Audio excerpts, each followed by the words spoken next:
तो लीजिए सुनिए दुखम सुखम का 12वां अध्याय, लेखिका ममता कालिया। इसके पहले के अध्याय आपको हमारी प्लेलिस्ट से मिल जाएंगे, लिंक आपको आई बटन में मिल जाएगा।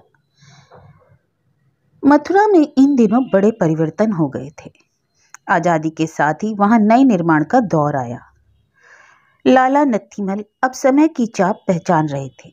उन्होंने इसकी शुरुआत पत्नी विद्यावती और बेटी भगवती के आचरण में देखी थी। उन्हें पता था कि अब बाजार विक्रेता का नहीं, खरीदार का हो रहा है। लाला नत्थीमल के अंदर समय टटोलने की नब्ज की अद्भुत मशीन लगी हुई थी। वे यह भी मानते थे कि ग्राहक के अनुकूल बात कहते हुए भी अपने मन की करना एक अच्छे व्यापारी की निशानी है। भगवती ने 10वीं की परीक्षा प्रथम श्रेणी में उत्तीर्ण कर स्कूल का कीर्तिमान तोड़ा और उसी साल उसे कस्तूरबा विद्यालय में अध्यापिका की नौकरी भी मिल गई। लाला नत्थीमल खबर से हक्का बक्का रह गए, क्योंकि उन्होंने तो कभी कल्पना भी नहीं की थी कि ऐसा जमाना आएगा जब लड़की भी कमाई करने लगेगी। और आदत के मुताबिक पहले उन्होंने विरोध किया। भगो काम पर ना जाए, लोग क्या कहेंगे, बनिया बिरादरी में तो नाक न कट जाएगी। विद्यावती बोली, छोरी ने पढ़ाई कर सिर ऊंचा कियो है तुम्हारो, लड़की है तो क्या हुआ, पहले घर का काम तो सीख ले, कल को ब्याह होगा तो किताब कॉपी ना काम आएगी। घर के काम में वे पहले से जाने हो, अभी तो ब्याह तय नहीं हुआ है, तब तक पढ़ाने दो भाई, छोरी की कमाई खाओगी। अलग धरती जाऊंगी, डाक खाने में उसके नाम जमा करवा देना। अरे तुम इतनी हिमायत क्यों कर रही हो, मैंने देख लिया ना, पढ़ाई के बिना औरत की जिंदगी नरक है। ऐ लिल्ली के वो बीच स्कूल में उसे उठा लियो है, कुंती भी छठी के आगे ना पड़ी, कभी देखो पढ़ गए तो कितना आगे बढ़ गया। हाँ वह तो दिल्ली वाला बन के बैठ गया, अपनी छोरियों की भी फिक्र ना है, इनके नाम भी लिखवाओ, बेबी बड़ी हो रही है, कब स्कूल जाएगी। बड़े बेमन से पिता भगवती के काम पर भेजने को राजी हुए। उन्होंने उसे डपट कर समझाया, टीचर बन गई है, इसका मतलब यह नहीं कि सड़कों पर फक्का घूमती है। घर से स्कूल और स्कूल से घर सूदे से आना जाना है, सड़क पर कभी किसी से बोलना ना आई, और कान खोल कर सुन ले, फैशन करके भी की कोई जरूरत ना आई। भगवती ने दबी जुबान से कहा, दादाजी स्कूल में टीचरी की भी ड्रेस है, नीली किनारी की सफेद धोती। गांधी जी के सिद्धांतों पर कस्तूरबा विद्यालय स्थापित हुआ था। अभी वहां सिर्फ कक्षा 1 से 5 तक की पढ़ाई होती। महात्मा गांधी का नारा सादा जीवन उच्च विचार स्कूल के फाटक पर भी अंकित था। बनिया बिरादरी को महात्मा गांधी की सादा जीवन वाली उक्ति बहुत पसंद थी। खर्च से चिढ़ने वाली कौम को लगता गांधी जी के आदर्शों से और कुछ हो ना हो, घर में बचत तो हो ही सकती है। उच्च विचार वाली बात पर वे थोड़े हक्के बक्के हो जाते, फिर मन में तसल्ली करते कि नौजवान पीढ़ी जब किफायत से जीना सीखेगी तो अपने आप ही उच्च विचार हो जाएंगे। मथुरा के जमुनामल में जैसे ही भंवर की हिलोरे पड़ गई, शाम का वक्त था। दुकानदार अपनी दुकानदारी में उलझे थे, गृहस्थ अपना सरंजाम संभाल रहे थे कि दनादन 3 गोलियों ने नवजात हिंद स्वराज्य का नक्शा ही बदल दिया। जरा देर में छिद्दू रोता हुआ दुकान पर लौटा, आज मैं खाए में को नहीं खाऊंगा, आप अंदर बतला दें, आज गांधी बाबा को दई मारो ने गोली मार दी। तुझे कैसे पता, मैं पान वाले के ढंग से रेडियो सुना आ रहा हूँ, वहीं पे रोआरट मच गई। आप भी लाला जी जल्दी से दुकान बढ़ा लो, हल्ला गाड़ी एलानिया बोल रही। नत्थीमल के हाथ पैर फूल गए, अगल बगल झाँक कर देखा, सभी अपने बोरे और कट्टे समेट रहे हैं। जिनके पास रेडियो था वे बटन घुमाकर दिल्ली स्टेशन पकड़ने की कोशिश कर रहे थे। लड़कों की एक टोली हाय हाय करती मंडी के बीच से निकली, सबके चेहरों पर बदहवासी थी। लाला जी को पत्नी का ध्यान आया, विद्यावती का जाने कौन हाल होगा। खबर सुनकर उस पगली ने कैसा तार जोड़ रखा था गांधी बाबा से। दुकान बढ़ाकर वे परेशान से घर में घुसे, अंगोछा अलगनी पर लटकाकर टोपी उतारी और बिना पैर धोए तख्त पर बैठ गए। तभी उन्हें भगवती दिखी। भगो तेरी मैया कहाँ गई। दादाजी जीजी को खबर सुनकर दौरा पड़ गया, दांत भिज गई, अंदर पड़ी है। घर में रेडियो नहीं था, पर खबर हवा में उड़कर आनन फानन में फैल गई थी। इंदु सास के तलवों में कांसे की कटोरी रगड़ रही थी। भग्गो ने 2 बूंद पानी उनकी पलकों पर डाला और थोड़ा सा होठों पर। चौंक कर उन्होंने आंखें खोल दी, फटी फटी और खाली आंखों से सबको देखकर बोली, गांधी बाबा से तो भेंट हुई नहीं भाई। नहीं, मैं बिन से पूछती, लुगाइयों की आज़ादी के लिए क्यों नहीं लड़े तुम, अभी तो आज़ादी भी ठीक से नहीं मिले है। आज़ादी तो 15 अगस्त 1947 को मिल गई, लाला जी ने कहा। अब कहाँ मिलेगी, आज़ादी दिलावे बौरा भी चलो गयो। विद्यावती अपनी रौ में कही। बाजार 3 दिन के लिए बंद हो गया। सभी स्कूल कॉलेजों में शोक सभाओं का आयोजन हुआ। विद्यावती का तो जैसे स्वप्न ही टूट गया। उसने सोचा था आजादी आएगी तो राम राज्य आ जाएगा, बल्कि सीता राज्य आ जाएगा। औरत को आदमी की धौंस नहीं सहनी पड़ेगी। अब वह अपनी मर्जी की मालकिन होगी। कोई उसके हाथों किए खर्च पर नाक भों नहीं सिकोड़ेगा। विद्यावती के माँ बाप ने उसका ब्याह तो जैसे जीते जी उसका क्रियाक्रम ही कर दिया। वापस घूमकर कभी पूछा नहीं कि छोरी किस हाल में है। कुछ साल तो लग गए इस सच्चाई को हजम करने में कि उसके जीवन में अब मायका खत्म हो गया। वही बावली कभी जमुना जी आते जाते किसी से पूछ लेती कि लाल हवेली वाले लोग कैसे हैं, कभी अम्मा जी को देखा, तबीयत तो ठीक है उनकी। बनिया समाज शायद यह सोचता था कि बेटी से ज्यादा मोहब्बत दिखाई तो कहीं वे ससुराल छोड़कर पीहर में ना आ बसे। लाला नत्तीमल रात्रिकालीन बैठकों में नई जानकारियों से लैस होते, जैसे विद्यावती और इंदु दोपहरकालीन बातचीत से सुविज्ञ बनती। बेबी का दाखिला डेजी कॉन्वेंट में करवा दिया गया था। उसे भेजकर कुछ देर को इंदु भी चैन से बैठ लेती। विद्यावती के पैर के कारण बैठक उन्हीं के घर में रखी जाती, जहां नानक नगर से लेकर डैम्पियर पार्क तक की चरखा बहनें इकट्ठी होती थी। इनमें कुछ तो बाकायदा FA BA तक पढ़ी भी हुई थी। बाकियों की पढ़ाई जिंदगी के विद्यालय में हो चुकी थी। इन साथियों के बीच बैठकर विद्यावती एक बदली हुई स्त्री होती, सलाह देती, सहमत और असहमत होती। एक साथी निकल जाता उनके अंदर का नीला पीला जहर। इंदु से मीठे स्वर में कहती, बहू जरा चाय तो बना के ला। हमारी बहू चाय बहुत बढ़िया बनावे है, और किसी को ना आवे ऐसी चाय बनाना। मटरी भी ले आ इंदु। बाकी औरतें कौतुक से देखती कि विद्यावती में पिछले 2 साल से कितना परिवर्तन आया है। पहले वह बहू के जिक्र से ही अंगार उगलती। बहू के प्रति शिकवा शिकायत उनके संवाद का मुख्य अंग होता। एक दिन ऐसी ही एक गप गोष्ठी में निर्जला बहन ने कहा, हमने तो सुनो है जने सच जाने की झूठ की गांधी बाबा ने अपने आश्रम की प्रार्थना सभा में सबसे कहा था, औरत मर्द दोनों बराबर है, किसी से कम नहीं। जो लोग कह रहे हैं कि औरत जात की अकल उसके पैर की एड़ी में होवे, क्या झूठ बोले हैं? नौमी ने कहा, गांधी बाबा स्वर्ग में बैठे बैठे कछु कहें, आदमी तक तो बात पहुंची ही नहीं। कर लो क्या कर लोगी, वे तो बस लाट साहब बने हुक्म चलाए हैं। सच्ची कहती हूँ, हमारे ये भी ऑर्डर देने में गोरे साहब से कम नहीं है। बात मुंह से निकली नहीं कि तुरंत पूरी करो, सगुना बोली। विद्यावती, मर्द की आवाज भी करी होवे है, जो भी कहे हुक्म जैसे ही लागे, कट गई अपने तो ऐसे ही। हाँ, शायद नए जमाने में मर्द औरत को दबाना छोड़ दे। मोहिनी की शादी को अभी 7-8 साल हुए थे। वह तपाक से बोल पड़ी, नए जमाने में दबाने के नए ढंग हो जाएंगे। अच्छा यही है कि पढ़ लिख कर हम लोग भी काम पर निकले। हाय रे, मर्दों की तरह पैंट कमीज पहनकर दफ्तर में बैठोगी? मोहिनी हंसी, पैंट कमीज की जरूरत ना है, साड़ी पहनकर भी तो नौकरी कर सकते हैं। हाँ, ये भी हो सकत है। मुन्नी की उंगली पकड़कर इंदु अंदर आई। सुंदर इंदु के साथ ग्रहण की तरह मुन्नी को लगे देख एक बार सब सक पका गई। बच्ची की चेचक तो ठीक हो गई थी, पर अपने निशान मुंह पर छोड़ गई थी। भजन वजन तो सब गई भूल। इंदु के ऊपर लानत और सलाह की बौछार शुरू हो गई। यह क्या दुर्गति बनाई है छोरी की, टीका नहीं लगवाया था? आजकल बेपड़ी भी जाने बच्चों को चेचक का BCG लगता है। चिकनी चुपड़ी रहती हो, बच्चे की कोई फिक्र नहीं, पैदा चुके जो ऐसे ही पटकने थे। निर्जला ने कहा, बहू जो हो गई सो हो गई, अब यह छोरी कच्चे दूध से माड़ो धोया कर, 6 महीनों में उजली हो जाएगी। नौमी बोली, इतना दूध कहाँ से आएगा जी, मेरी बात सुनो, गोले को कच्ची गिरी रगड़ो। इंदु की शक्ल रुआसी हो गई। मुन्नी कमजोरी के बावजूद पैदल चलने लगी थी, और जितनी देर जागती इस कमरे से उस कमरे चक्कर लगाती। वह सोकर उठी तभी सास की पुकार पड़ी तो वह उसे लिए चली आई। अब उसे पछतावा हो रहा था। विद्यावती ने काम संभाला, कमान संभाला। सुन लो सब जन, हमारी ये नतनी दुनिया से निराली है, रंग रूप के दिना का, इससे सारे लक्षण राज की रानी के हैं।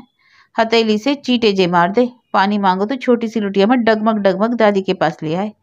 बेबी को देखते ही रोवे, हम भी स्कूल जाएंगे दादी, यह तो मेरी लटुर बाबा है। दरअसल दादी का ये एक तरह से प्रायश्चित था, क्योंकि चूक उनसे यह हुई कि जब कमेटी का नश्तर लगाने वाला कंपाउंडर साइकिल पर आया और घर घर उसने कुंडी खटखटा कर पूछा कि यहाँ कोई छोटा बच्चा बिना टीका लगे तो नहीं है, दादी ने उसे दरवाजे से ही भगा दिया। बेबी को सारे टीके अस्पताल में ही लग गए थे। मुन्नी क्योंकि बहुत कमजोर थी, डॉक्टरनी ने उसके जन्म पर इंदु को समझाया कि 2 महीने बाद आना, बच्चा कुछ पनप जाए तो टीका लगा देंगे। एक बार घर आकर इंदु गृहस्थी में ऐसी फंसी कि दोबारा अस्पताल की कौन कहे। डॉक्टर के भी नहीं जा पाई। कभी अव्वल तो घर में रहता ही नहीं था, फिर जितने भी दिन मथुरा में रहकर उसने नौकरी की, अपनी ही धुन में जीता रहा। बच्चों के प्रति कोई दायित्व चेतना उसमें नहीं थी। म्यूनिसिपालिटी की तरफ से मोहल्लों में नश्तर वाला भेजा जाता था, जो भी नवजात शिशु को ही हो उन्हें टीका लगाया जाए। उसके पास एक मोटी सी सलाई होती जिसमें एक सिरे पर क्रॉस जैसा चिन्ह बना होता। वह बच्चे की भाव पर उस सलाई को कसकर घुमा देता और बच्चा मर्मांतक दर्द से चीत्कार कर उठता। माँ जल्दी से बच्चे को अंदर ले जाकर उसके मुंह में अपना दूध लगा देती। मुन्नी शुरू से ही ठुनठुन शिशु थी, कुछ ना कुछ उसे हुआ करता।